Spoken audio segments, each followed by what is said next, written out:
how can we get out of this? How can we get out of it? Well, one is to end this financialization of the economy.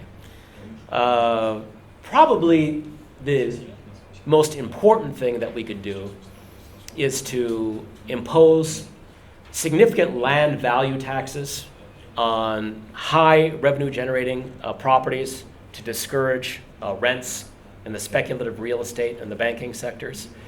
This would have the advantage of stopping these offshore tax havens because we're losing the money that we need for both investment in our national economies and for infrastructure through this flight. So in Russia, I mean, your money goes to Riga, it goes to Ryetmu Banka, it goes to ABLV, it goes to Citadela, and that's where your oligarchs send their cash. That means you lose the ability to tax it, and you don't have it at home available for taxation. Well, the current system doesn't allow you to stop that, because accountants can go to work on any set of books and make it appear as though you don't have any money. But a property, of course, as we know, is different. It's a physical asset. It's a physical asset. You can't move it. It has an address. You can create modern land value maps which ensure that these kinds of properties are taxed and taxed fairly heavily. And therefore, you would collect taxes from many of the people who, arguably came by their fortunes in the in probably ways which are somewhat dubious and that we don't necessarily approve of. So you could actually capture some of that wealth back, which could then be reinvested back into society and our infrastructure, our education, our bridges, our roads, our schools, maintaining our parks, etc. This would increase demand in the economy, thus promoting industrial development. So this is a very important thing to do.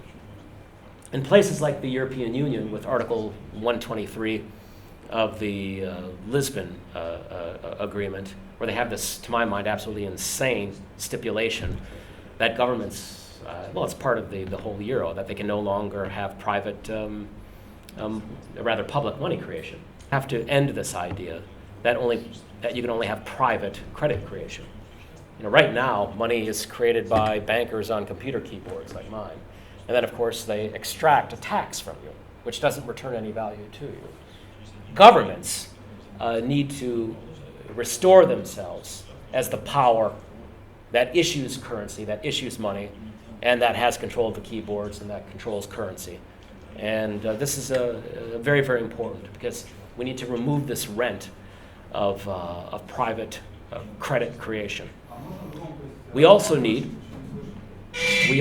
things like a Tobin tax, of course, on financial transactions, so that we slow down the speed of financial transactions, especially these idiotic computerized transactions that make money on just speed of trading rather than actually imparting any kind of value through suggesting that you're betting on a particular company doing better because of its economic fundamentals.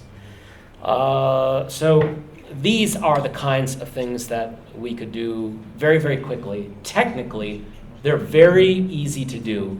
The challenge is only political. And we need to return to the kind of Keynesian idea, but we need to go beyond basic or simple Keynesianism politically.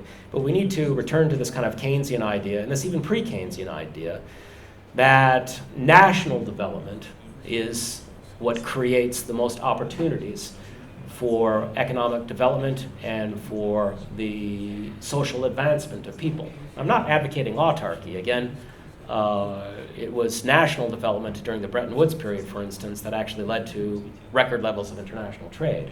So the idea was that if you encourage national development, countries then have something to make, they then have something to trade.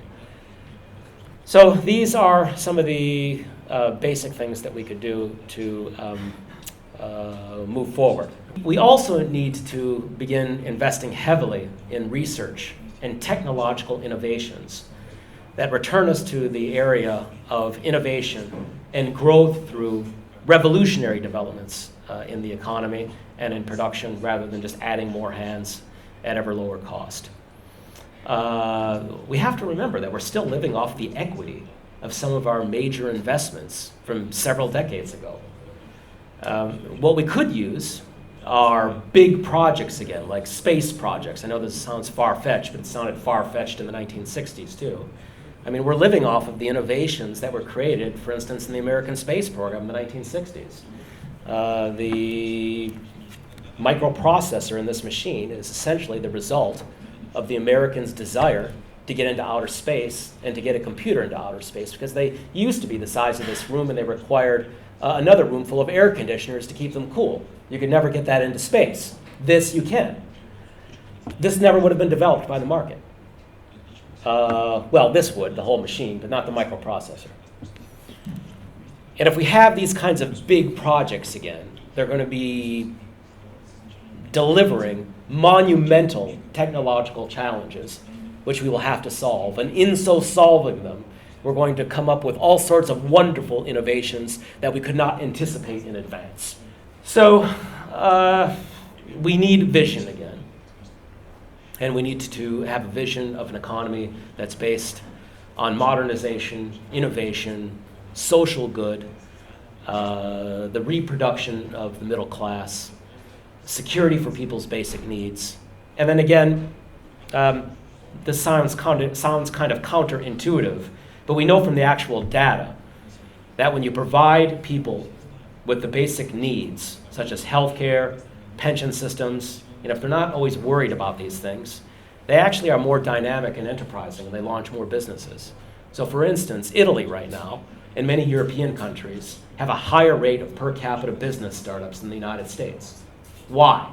Because in the United States, everyone's worried about losing their health insurance. They're worried about how they're going to pay for their kids' college education. They're worried about how they're going to retire.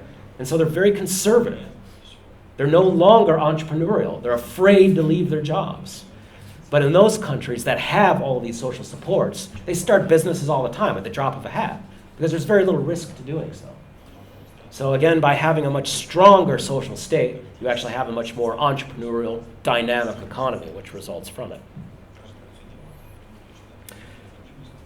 So in sum, I would say that the American century was long in the making, but short in duration.